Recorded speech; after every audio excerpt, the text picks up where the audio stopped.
back to CBN. Joining us today is business professor Kaliffa John, that is a member of the Stanford GSB faculty and has been for 10 years. She has been particularly interested in the migration and population growth in today's society and the effect that it has on our current businesses. She is here today to discuss if these increases in population and migration flows benefit the employers or employees in our present labor market. Hello, Professor John. Thank you for joining us today. Thank you. It's a pleasure to be here. In the article Lumped Together and Like It, there is a quote that states, over the past 30 years, the world's urban population has risen from 1.6 to 3.3 billion. How do you think this increase in population affects our labor market?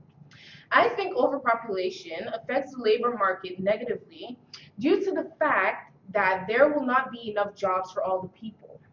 These increases will force companies to open more businesses because if they don't, the increase in poverty will be too big to control.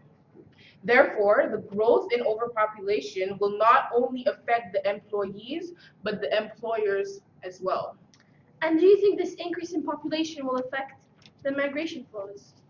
The increase in population will obviously cause an increase in migration because there will not be enough space in the cities.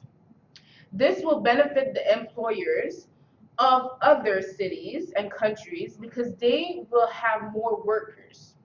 This increase could affect them negatively as well because they may have a loss in employees, which will not be good for their businesses at all.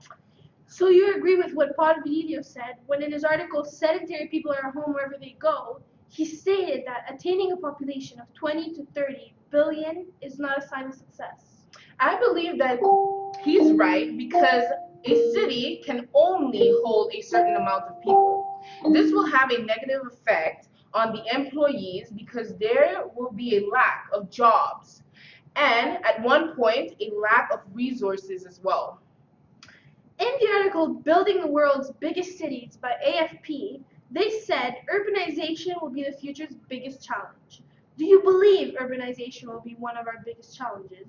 Yes, because with the amount of people that we predict will be living in the cities in the future, we will need an increase in jobs, housing, and transportation. And the cities will have to expand. Professor John, it was a pleasure having you here today, and thank you for your opinion on this topic. Thank you for having me.